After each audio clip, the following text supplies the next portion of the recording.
नमस्कार दोस्तों, आप सभी का हमारे YouTube चैनल ऐसे क्लासेस पर स्वागत है। तो देखिए, आज हम पढ़ते हैं एक्सरसाइज 3.1। इसका जो बेसिक कंसेप्ट था वो हमने पिछले वाले वीडियो में सीख लिया था। एक्सरसाइज 3.1 का जो पहला क्वेश्चन है उसको देखिए, समझते हैं। यहां आपको द्विघात बहुपद दे रखे हैं, उनके आपको अपने शून्य निकालने हैं। जो पुराने मेथड हमने पढ़ चुके, जो 9th क्लास तक हमने पढ़ लिया, उस बेस पे उसके क्या निकालने हमारे को शून्य, और उस शून्य को जो मैंने रिलेशन बताया था शून्य को और गुणांकों के मध्य में, उसकी सहायता से जांच करके बतानी है कि जो आपके आंसर आया है वो ठीक है या नहीं है। तो देखिए, फर्स्ट क्वेश्चन है, वहां आपको दे रखा है 4x² प्लस के 8x। इसके आपको पहले तो इसके शून्य निकालना है। ये दो घात वाला कोई बहुपद है, ये दो घात वाला बहुपद है, तो यहां से एक चीज तो पता लग गई कि इसके जो शून्य आपको प्राप्त होंगे वो दो ही होंगे, और उन दोनों शून्यकों के बीच जो रिलेशन मैंने बताया था उससे आपको चेक करके बताना है कि जो आपका आंसर है वो ठीक है या नहीं है। तो देखिए, सबसे पहले माना ये कोई पोलिनोमियल है, तो इसको यहां वेरिएबल एक्स आ रहा है, इसको आप x का पोलिनोमियल मान सकते हो। तो ये हो गया p ऑफ x, तो ये बन गया 4x² प्लस का 8x। इसको x का पोलिनोमियल माना क्योंकि यहां वेरिएबल आपको x दे रखा था। अब इसके आपको निकालना है शून्य। अब यदि आपको इसके शून्य निकालना है तो पहले x की कोई ऐसी वैल्यू आपको यहां से प्राप्त होगी जिसको क्या बना देगी, 0 बना देगी। तो आप इसको लिख सकते हो, अतः शून्य ज्ञात करने के लिए,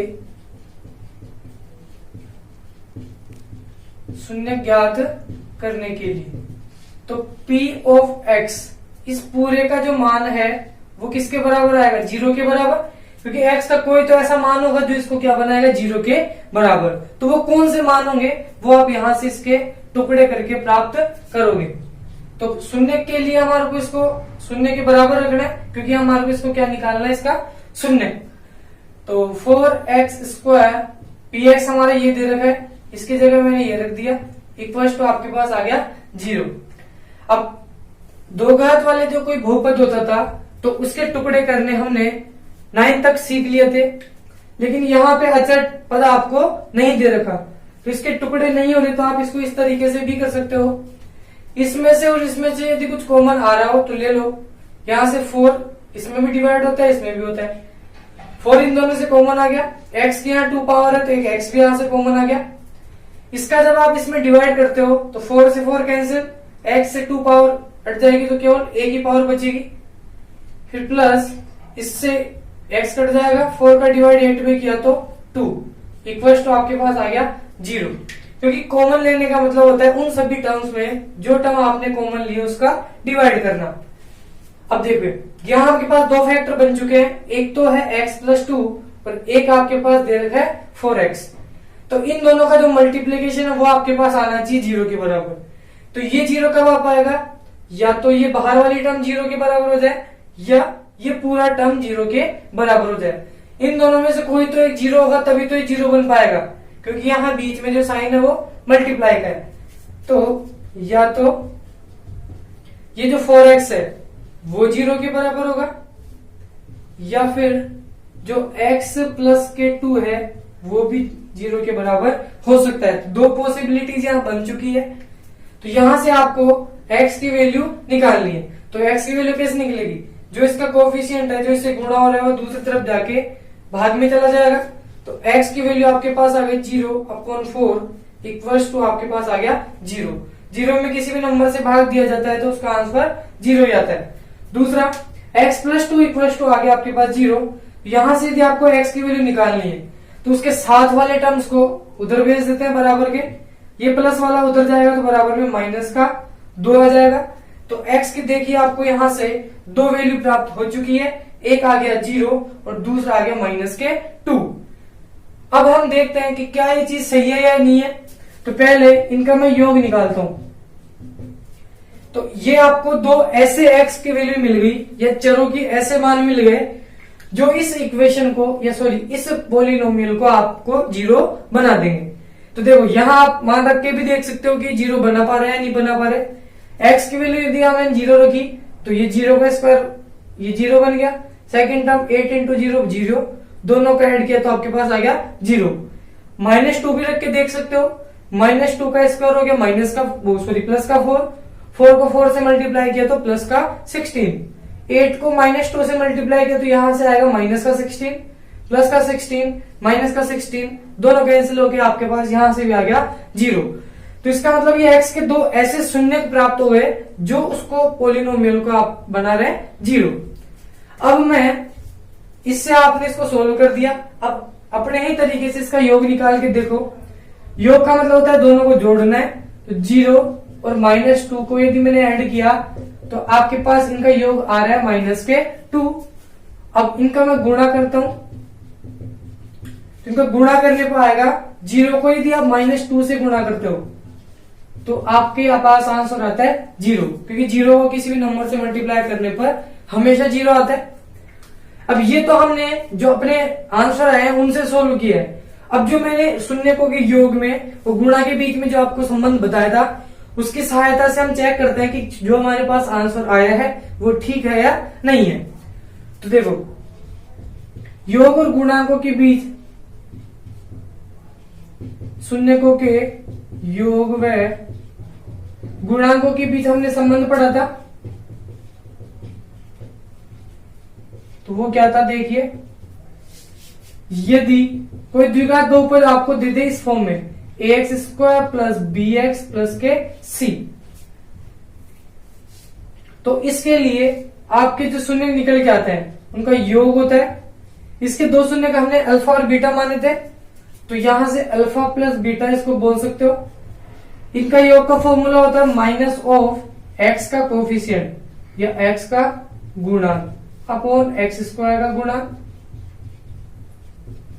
या आप इसको बोल सकते हो माइनस का b बटे a, क्योंकि b जो है वो x का ही गुणांक है, वो x² का जो गुणांक था वो a था। तो माइनस वाला तो चिन्ह ऐसे कैसे आ जाएगा, क्योंकि ये फॉर्मूले में आया हुआ है x का गुणांक। तो हमारी इक्वेशन ये थोड़ा ना है, हमारी इक्वेशन जो अपने को दे रखी है, जो पोलिनोमियल हमें दिया हुआ है, तो उसमें x का जो कोफिशिएंट है वो आ रहा है आपके पास 8, तो ये ऊपर तो बन गया -8, नीचे बन रहा है x² का कोफिशिएंट, तो वो आपके पास आ रहा है 4। दोनों को कैंसिल आउट करोगे तो यहां से आपके पास आ गया 2, और ये माइनस का साइन उससे मल्टीप्लाई होगा तो यहां आंसर आ गया -2। अब इन दोनों को गुणा में निकाल दो। गुणा होता है अल्फा इंटू बीटा। इसका फॉर्मूला मैंने बताया था अचर पद अपॉन x² का गुणांक। अचर पद मीन्स कांस्टेंट टर्म जिसके साथ कोई वेरिएबल नहीं है, तो यहाँ इसके साथ भी वेरिएबल है, इसके साथ भी वेरिएबल है, तो कांस्टेंट टर्म इसमें कुछ भी नहीं है, तो आप अपने मन से क्या लोगे जीरो। तो यहाँ कांस्टेंट टर्म आपके पास आ गई जीरो। x² का कोफिशिएंट आपको दे रखा है 4, 0/4 इक्वल टू आता है आपके पास जीरो। अब ये तो आपके पास जो आंसर आए हैं वो इस रिलेशन से निकल के आए, तो आप एक बार मैच करवाओ कि जो हमारे आंसर आए थे क्या वो ठीक थे या नहीं थे। तो देखो, यहां से जो मैंने शून्यकों का योग निकाला था वो -2 आ रहा था, और यहां से जो शून्यकों का योग आया वो भी -2 आ रहा है। यहाँ इन दोनों का गुणनफल आ रहा है 0, यहाँ भी इन दोनों का गुणनफल आ रहा है 0। इट मीन्स जो हमारा आंसर निकल के आया वो एकदम करेक्ट है। तो इस क्वेश्चन में आपको यही करना है, पहले अपने तरीके से, जिस तरीके से इसको सॉल्व करते हैं क्वाड्रेटिक पोलिनोमियल को, वहां से आप उसके शून्य निकालोगे, फिर उनका योग और गुण अपने मन से निकालोगे, फिर इस रिलेशन से आप चेक करके बताओगे कि जो आपका आंसर आया है वो ठीक है या नहीं है। तो इसी तरीके से आपको इनके प्रश्नों को सॉल्व करना है। सेकंड क्वेश्चन करवाते हैं।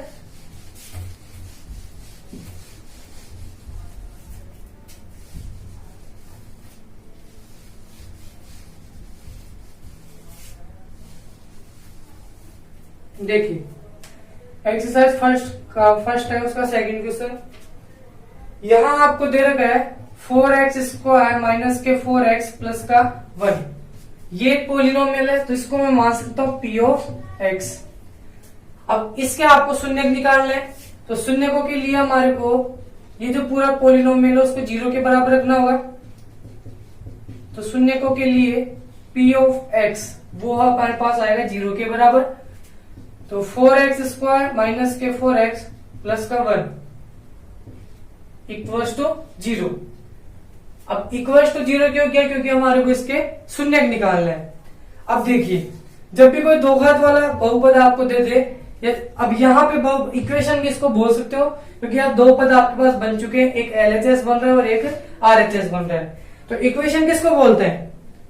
जब दो टर्म्स के बीच में इक्वल का साइन हो या LHS और RHS के बीच में इक्वल का साइन हो तो उसको हम इक्वेशन बोलते हैं। या इक्वेशन क्या चीज बताती है कि दोनों जो पलड़े होते हैं, जैसे तराजू के दोनों पलड़े बराबर होते हैं, वही हमारी इक्वेशन बताती है कि इक्वेशन में भी एक तरफ का जो पार्ट है वो हमेशा दूसरी तरफ वाले पार्ट के बराबर होता है। तो यहां से आपको जो बीच वाला टर्म है या x का जो कोफिशिएंट है या x वाले टर्म को आपको इस तरीके से तोड़ना होता है कि वो टूटने के बाद तो इस तरीके से लिखा गया है कि उन दोनों टर्म्स का जो गुणनफल है वो इन शेष नंबर के गुणनफल के बराबर आ जाए। तो देखिए, पहले तो एक्स स्क्वायर को कोफिशिएंट को इससे मल्टीप्लाई करो कांस्टेंट टर्म से, 4 को 1 से मल्टीप्लाई किया तो आपके पास आ गया 4। अब आपको 4 के इस तरीके से दो टुकड़े करने हैं कि उनको यदि मैं या तो ऐड करूं या सब्ट्रैक्ट करूं तो बीच वाला टर्म मिल जाए, और यदि उन दोनों को मल्टीप्लाई करें तो आपके पास ये वाला टर्म आना चाहिए। तो इसके फैक्टर आप कर सकते हो। 1 को यदि 4 से मल्टीप्लाई करता है तो भी 4 आता है, यदि 2 को मैं 2 से मल्टीप्लाई करता हूं तो भी 4 आता है, और इसके अलावा ऐसा कोई फैक्टर नहीं है जिसको किसी से मल्टीप्लाई करें तो आपके पास 4 आ जाए। अब देखिए, इसके टुकड़े किस तरीके से आपको करने होते हैं। तो ये जो पहला जो पद है उसको तो ऐसे कैसे लिख दो, और जो लास्ट वाला टर्म है उसको भी ऐसे की ऐसे, और बराबर में आपके पास आ रहा है 0। अब ये जो -4x है उसको कुछ इस तरीके से तोड़ना है कि ये जो इक्वेशन है वो बैलेंस हो जाए। तो देखिए, इसके लिए मैंने यहां टुकड़े कर दिए। पहले तो इसका जो कोफिशिएंट उसको इससे मल्टीप्लाई किया, आपके पास आ चुका है 4। अब इस -4 को किस तरीके से मैंने तोड़ू कि आपके पास 4 भी आ जाए और इसके जो चिन्ह है वो भी बैलेंस हो जाए। तो 4 को इस +1 से मल्टीप्लाई किया तो आपको चाहिए प्लस का 4, और उन दोनों को ऐड करने पे आपके पास आना चाहिए माइनस का 4। तो या तो वो ऐड करने पे आ सकता है या वो सब्ट्रैक्ट करने पे आ सकता है। ऐसे दो नंबर यहां से आपको लेने हैं इसके गुणनखंडों में से। तो इसके फैक्टर एक तो ये वाला है और एक ये वाला। देखो, 4 को 1 से यदि मल्टीप्लाई करता हूं तो 4 तो आ जाता है। अब 4 और 1 को ऐड करता हूं तो 5 आ रहा है, और 4 में से 1 सब्ट्रैक्ट करता हूं तो 3 आ रहा है। तो बीच वाला टर्म तो हमारे पास नहीं मिल पा रहा, तो ये वाला फैक्टर तो हम नहीं लेंगे। अब इसकी बात करते हैं। 2 को 2 से मल्टीप्लाई किया तो 4 आ रहा है, 2 को 2 में ऐड किया तो देखो ये 4 भी मिल रहा है, लेकिन ये वाला जो 4 है आपको कहीं का चाहिए, माइनस का चाहिए। तो जब दोनों ही चिन्ह आपके पास एक जैसे होंगे तभी तो ये जुड़ेंगे दोनों। तो यदि मैं दोनों को प्लस का लेता हूं तो प्लस का 4 मिल जाएगा, लेकिन ऐड करने पे माइनस का 4 नहीं मिलता। अब यदि एक को माइनस ले लूं तो 2 2 जाए माइनस का 4 आ रहा है, तो भी इक्वेशन को बैलेंस नहीं कर रहा। तो इसलिए हमारे को दोनों को कहीं का लेना होगा, माइनस का। देखो, माइनस को माइनस से गुणा करते हैं तो प्लस, और 2 को 2 से मल्टीप्लाई करते हैं तो 4। तो ये लास्ट वाली जो टर्म है वो 4 आ रही है, तो वो आपके पास बैलेंस हो चुकी है। अब इन दोनों को ऐड करने पे या सब्ट्रैक्ट करने पे क्या बीच वाली टर्म मिल रही है क्या? तो -2 को और -2 को यदि मैं ऐड करता हूं तो -4 आता है। तो यहां से हमारे को बीच वाला टर्म भी मिल गया, और इसको इससे गुणा करने पे ये जो प्लस का 4 आ रहा है वो भी मिल गया। तो ये वाला जो फैक्टर है वो सेटिस्फाई हमारी इक्वेशन को कर रहा है। तो इसको, इस बीच वाले टर्म को आपको इस तरीके से तोड़ना होगा। तो ये माइनस का जो साइन है, ये -2 और -2। अब x इसके साथ था तो इन दोनों के साथ भी आपको x लिखना है। तो इसके दो टुकड़े हो गए, -2x और -2x। ये चीज तो छोटी सी है, ये आपने क्योंकि छोटी क्लासों में पढ़ ली, लेकिन फिर भी कई बच्चों को ये नहीं आती तो इसको एक बार मैंने वापस समझा दिया। अब आपको क्या करना होगा, यहाँ 2 के पेयर बनाने होंगे। तो एक पेयर ये बन गया, एक पेयर ये बन गया। अब ये देखिए, क्या इन दोनों में से कुछ पार्ट कॉमन आ रहा है क्या? तो इसमें से आपके पास कॉमन आ रहा है एक तो 2, एक दोनों में से कॉमन आ रहा है x। अब ये कॉमन ले लिया तो इसके इसमें डिवाइड करके जो भागफल है उसको यहां लिख दो। 2 का डिवाइड 4 में किया तो 2, और x का डिवाइड इसमें किया तो केवल आपके पास बचेगा x। अब 2x तो आपने यहां बाहर ले लिया, इसका भाग इसमें जाता है केवल एक बार। अब देखिए, जो फैक्टर आपके पास यहां बन रहा है ऐसा ही फैक्टर आपके इधर भी बनना चाहिए। तो ये 2x यहाँ प्लस का बन रहा है, तो यहां भी आपके पास काय का बनना चाहिए, प्लस का। तो यहां से मैं माइनस का 1 कॉमन लूंगा, तो ये 2x तो बन जाएगा प्लस का, और ये जो 1 है ये बन जाएगा माइनस का। इक्वल्स टू आपके पास आ गया 0। माइनस कॉमन क्यों लिया, क्योंकि ये वाला फैक्टर और ये वाला फैक्टर सेम बनाना है। अब देखिए, यहां से यहां तक एक टर्म है, यहां से यहां तक दूसरी टर्म है। इस पूरे वाले पद में से ये फैक्टर और इस पूरे पद से ये फैक्टर, ये दोनों में से बाहर ले लेंगे कॉमन, तो 2x माइनस का 1, ये इतना बड़ा टर्म यहां से कॉमन आ गया। तो इधर से तो केवल बच रहा है 2x और इधर से केवल बच रहा है माइनस का 1 इक्वल टू 0। अब एक बार में या तो ये 0 होगा या ये 0 होगा। तो यदि मैं इसको 0 करता हूं, तो पहले सॉरी दो पार्ट इधर कर लेते हैं। तो 2x माइनस 1 या तो ये 0 होगा, या इधर से बात करें तो 2x माइनस 1 इक्वल टू ये 0 होगा। यहां से x की वैल्यू निकालोगे, माइनस 1 उधर जाएगा तो बन जाएगा प्लस का 1। तो x की वैल्यू आपके पास आ रही है 1/2। यहां से भी ये फैक्टर और ये फैक्टर सेम है, तो यहां से भी आपके पास x की जो वैल्यू निकल के आएगी वो आएगी 1/2। अब एक बार इन दोनों का मैं योग करके देखता हूं, तो शून्यकों का जो योग है वो हमारे पास कितना निकल के आता है। देखिए, योग शून्य के हमारे पास दोनों एक ही जैसे आ रहे हैं, उससे कोई फर्क नहीं पड़ता। तो 1/2 और दूसरा जो फैक्टर है वो भी 1/2। तो ये देखो, आधा और आधा दोनों मिलके बन जाएगा एक। इसको जोड़ेंगे तो हम इसको एलसीएम लेके जोड़ेंगे, तो दोनों का एलसीएम आ गया 2 का डिवाइड 2 में 1 प्लस 1, यहां आ गया 2/2 और दोनों कैंसिल आउट हो गए, तो यहां बन गया आपके पास 1।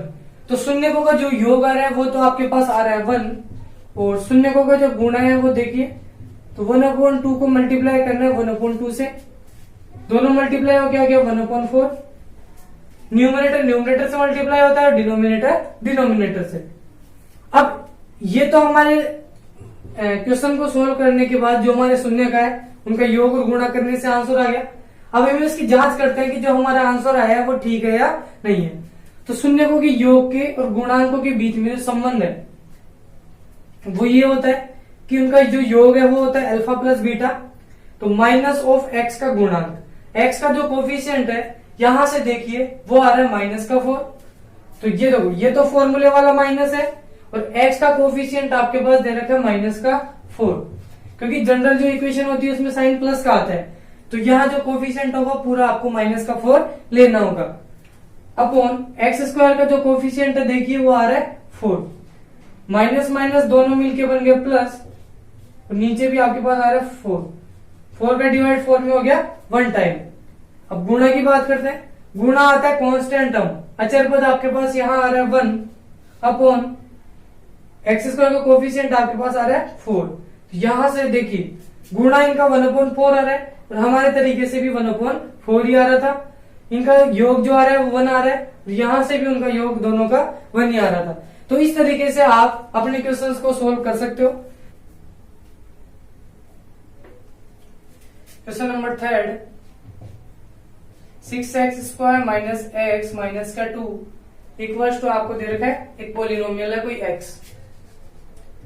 तो शून्य के लिए मुझे इसको ज्ञात करना है, तो px इक्वल्स टू आपको करना होगा 0। अब यहां आपको px की वैल्यू दे रखी है 6x² माइनस x माइनस का 2 इक्वल्स टू 0। यहां वापस आपको इस तरीके से टुकड़े करना है कि मल्टीप्लाई करने पर तो कितना आना चाहिए। तो पहले x² का जो कोफिशिएंट है उसको आपको गुणा करना होता है कांस्टेंट टर्म से। तो 6 को 2 से मल्टीप्लाई किया तो आपके पास आना चाहिए -12, और ऐड करने पे और सब्ट्रैक्ट करने पे आपके पास आना चाहिए -1। इसका कोफिशिएंट कुछ भी नहीं है तो आपको क्या मानना होगा 1। तो ऐसे दो नंबर आपको अपने मन से लेना है जिनको मल्टीप्लाई करे तो 12 है और जोड़े घटाए तो 1 है। तो 6 2 जा भी 12 होता है, 1 को 12 से मल्टीप्लाई करते हैं तो भी 12 आता है, और 4 को 3 से मल्टीप्लाई करते हैं तो भी 12 आता है। तो इसके 3 तरीके के फैक्टर आपको मिल चुके हैं। मल्टीप्लाई करने पे तो हमेशा 12 आ जाएगा, तो आप इन दोनों को या तो ऐड करो या इन फैक्टर्स को सब्ट्रैक्ट करके देखो कि क्या हमारी टर्म बैलेंस हो रही है नहीं हो रही। तो 6 और 2 को ऐड किया तो 8 आ रहा है और सब्ट्रैक्ट किया तो 4 आ रहा है। तो यहाँ ना तो 8 मिल पा रहा ना 4 मिल पा रहा, तो ये तो फैक्टर नहीं होगा। यहाँ देखिए 12 में से एक सब्ट्रैक्ट हो गया तो 11 है, 12 और 1 मिलके बन गया 13, ये भी इसको बैलेंस नहीं कर रहा तो ये भी कैंसिल।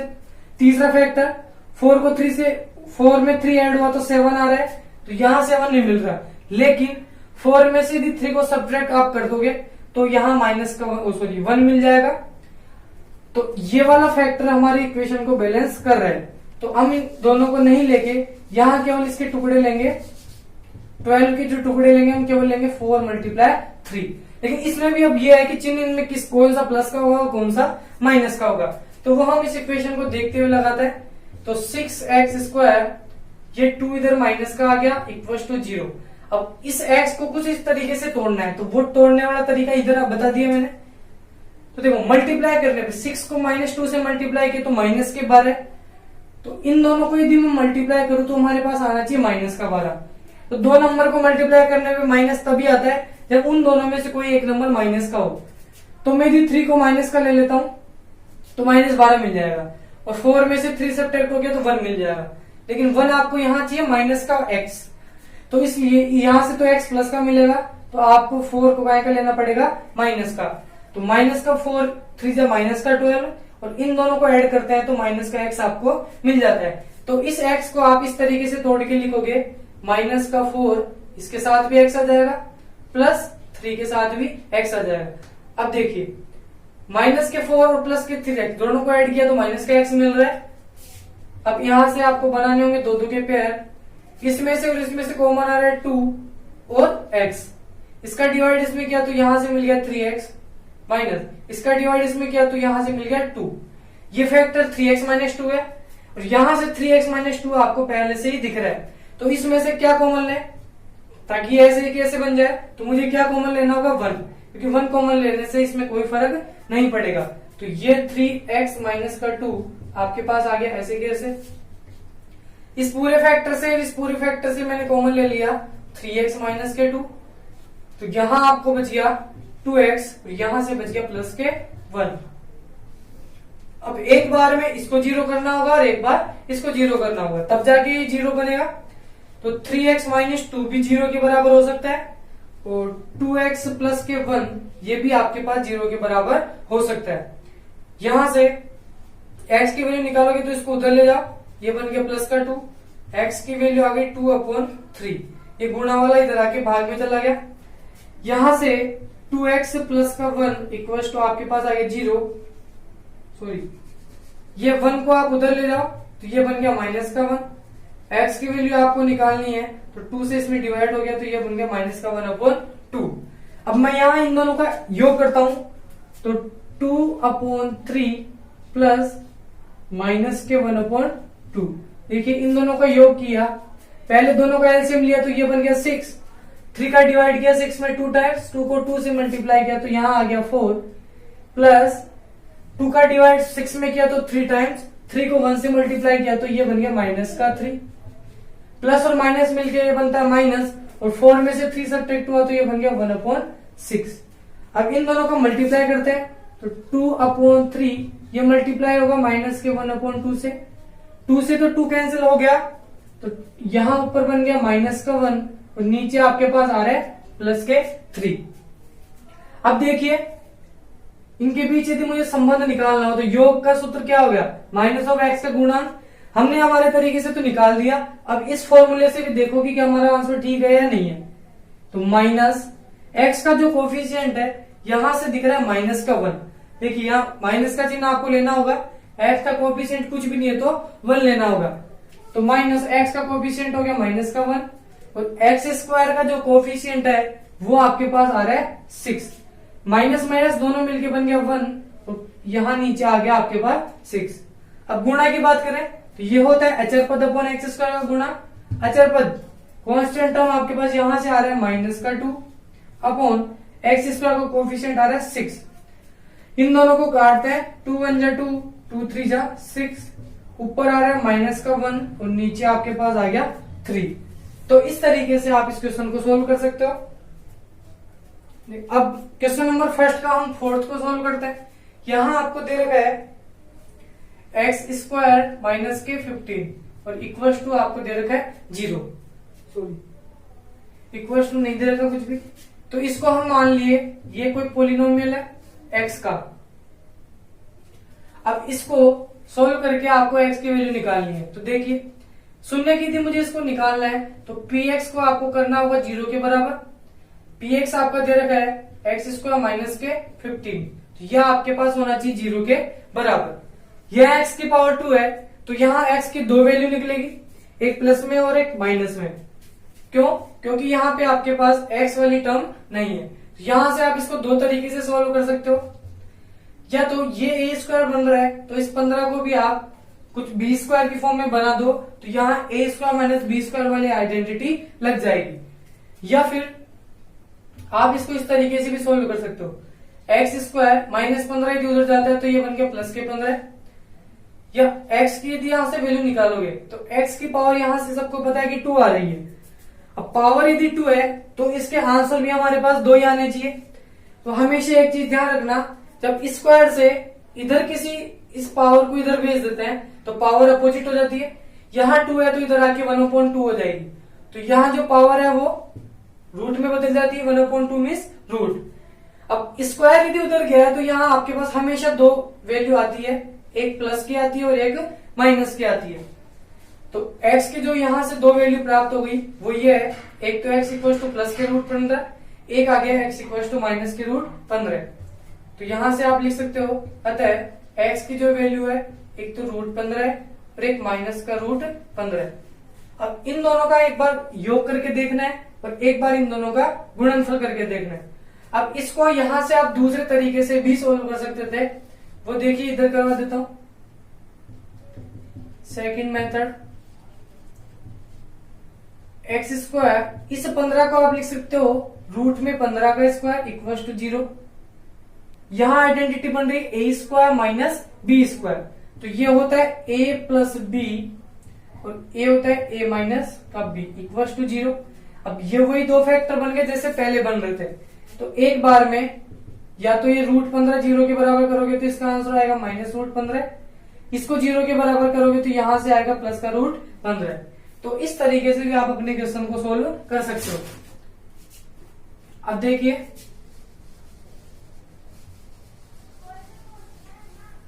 यहां से x की दो वैल्यू आ गई। अब यदि मुझे इनका योग करना हो तो योग कितना हो जाएगा, रूट 15 प्लस माइनस का रूट 15, रूट 15 माइनस का रूट 15, दोनों कट के आ गए आपके पास 0। सेम ही नंबर प्लस का हो सेम ही नंबर माइनस का हो तो आप उसको 0 काट के लिख सकते हो। गुणा की बात करें तो इन दोनों का यदि मैं मल्टीप्लीकेशन करूंगा तो देखो रूट में यह संख्या 15 दे रखी है, यहां भी आपके पास रूट में 15 दे रखा है। जब जो सेम नंबर के ऊपर रूट और उन दोनों को मल्टीप्लाई करते हैं तो रूट वहां से हट जाते हैं। तो रूट 15 और 15 दोनों मल्टीप्लाई होगी, यहां से रूट हट गया और माइनस उससे मल्टीप्लाई होगा तो यहां आंसर आ गया माइनस के 15। अब इनके भी संबंध हम निकालते हैं। तो इसका संबंध होता है माइनस ऑफ एक्स का कोफिशिएंट। तो यहां माइनस, अब एक्स का कोफिशिएंट यहाँ कुछ भी नहीं दे रखा तो एक्स यहाँ पे है ही नहीं। तो यदि एक्स का कोफिशिएंट यहाँ नहीं है तो उसको आपको मानना है 0। क्यों? क्योंकि आप इस क्वेश्चन को इस तरीके से बना सकते हो, x square plus 0 into x plus sorry minus के 15। अब इस टर्म को आप इस तरीके से लिख के भी सोल्व कर सकते हो। तो x का वहां से कोफिशिएंट आपको दिख रहा है 0 और एक्स स्क्वायर का कोफिशिएंट आपके पास आ रहा है 1। तो 0 में 1 से डिवाइड करेंगे तो यहां से आंसर आ गया 0। सेकंड, दोनों का मल्टीप्लाई आपको करना है। मल्टीप्लाई के लिए क्या करना होगा, अचर पद, ये कांस्टेंट टर्म आपको दे रखी है माइनस के 15 अपॉन एक्स स्क्वायर का जो कोफिशिएंट है वो आपको दे रखा है 1। इसका इसमें डिवाइड करोगे तो यहां से भी आपके पास आंसर आ जाए माइनस के 15 और यहां से भी हमारा जो आंसर था वो था माइनस के 15। अब नेक्स्ट क्वेश्चन करते हैं, क्वेश्चन नंबर फर्स्ट का 5th वाला पार्ट करते हैं।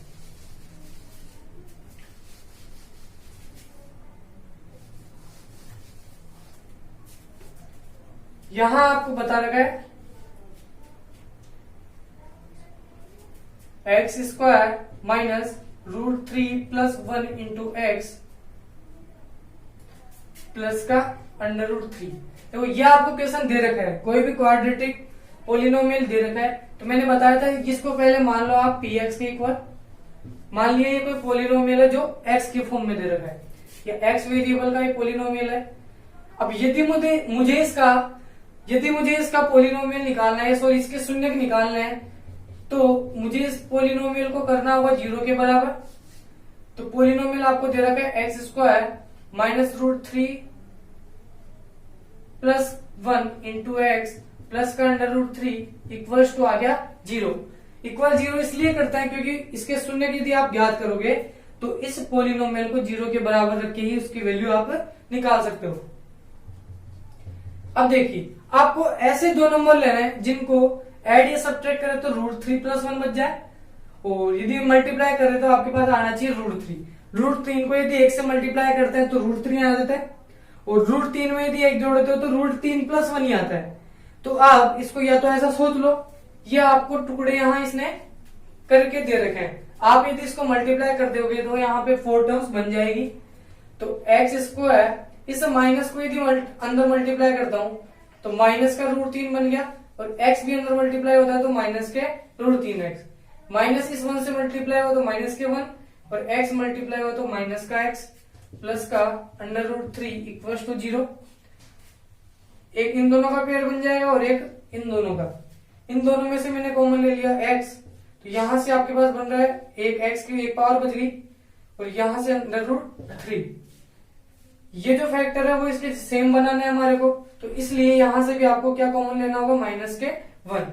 माइनस 1 कॉमन लेते हो तो x तो बन जाएगा प्लस का, और √3 आपके पास बन जाएगा माइनस का, इक्वल्स टू आपके पास आ गया 0। अब ये वाला जो फैक्टर है वो इस फैक्टर के इक्वल आ रहा है, तो एक टाइम पे इन दोनों में से आपको x माइनस √3 कॉमन लेना है। यहां से आपके पास बच गया x, तो यहां से बन गया माइनस के 1 इक्वल्स टू 0। इन दोनों फैक्टर का मल्टीप्लीकेशन आपके पास आ रहा है 0 के बराबर, तो एक टाइम पे या तो x माइनस √3 इक्वल 0 होगा, और इधर से या फिर x माइनस 1 इक्वल टू 0 होगा। जब ये 0 के बराबर होता है तो x की वैल्यू आती है √3 उधर जाके, और यहां से x की वैल्यू आती है प्लस के 1। तो x के यहाँ दो मान आपको मिल चुके हैं। अब इन दोनों का यदि मैं योग निकालूं तो योग आता है √3 प्लस के 1। अब ये रूट वाली टर्म है, ये बिना रूट वाली है तो इनको जोड़ नहीं सकते, तो इसको इसी तरीके से आपको लिखना होगा। अब दूसरा, इन दोनों का गुणनफल निकाले तो √3 को यदि मैं 1 से मल्टीप्लाई करता हूं तो आपके पास आता है √3। अब देखो इस संबंध से भी हम निकाल के देखते हैं कि हमारा आंसर ठीक है या नहीं है।